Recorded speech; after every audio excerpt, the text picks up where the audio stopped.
hiwain natin ng maliliit mga pa-cubes. And then, huhugasan natin yan. Hinuhugasan ko ang karne.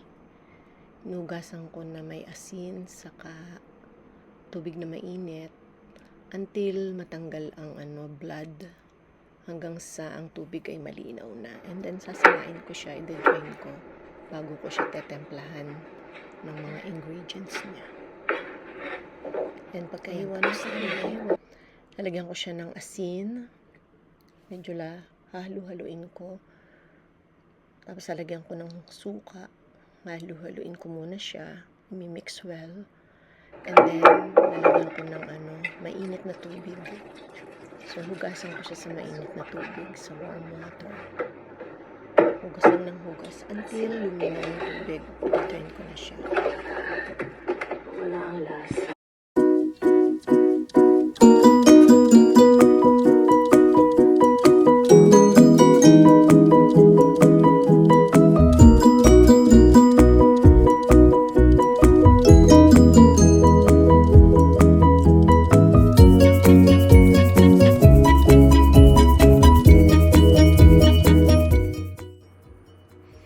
Yan, lalagyan natin ng asin, konting paminta,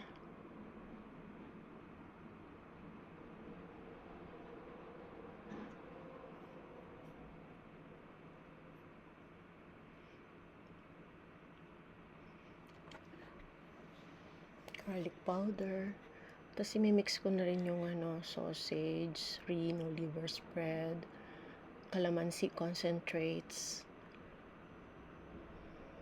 Pagsasama-samahin lahat, tapos dudurugin siya, imimix well hanggang makutang bawat single cube.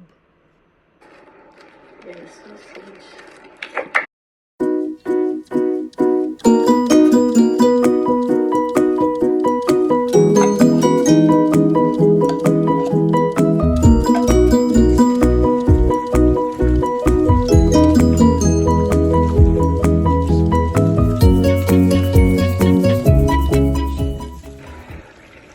Tapos, lalagyan ko siya ng ragu tomato sauce. Hindi tomato sauce ang nilalagay ko, yung ragu na nilagay sa spaghetti.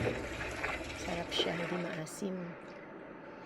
Yan, after that, yung mga potatoes and carrots, ini-slice ko siya ng cube din, tas ipa-fried ko muna siya, and then isa-set aside ko siya. Kasama din yung red pepper na ko din siya, pinapry. Tapos ibinubukod ko lang siya. Then, igigisa ko siya sa butter. Lalagyan ko muna siya ng achuete powder para medyo colorful siya. Orange, deep orange. And then, bawang, sibuyas, laurel. And then, ilalagay ko na yung marinated meat. And then, hihintayin ko na lang siya na, palalambutin na lang siya sa mahinang apoy. Kapag kumpleto na, pagluto na, saka sasama lahat ng fried potatoes and carrots and hot dog, ready to serve.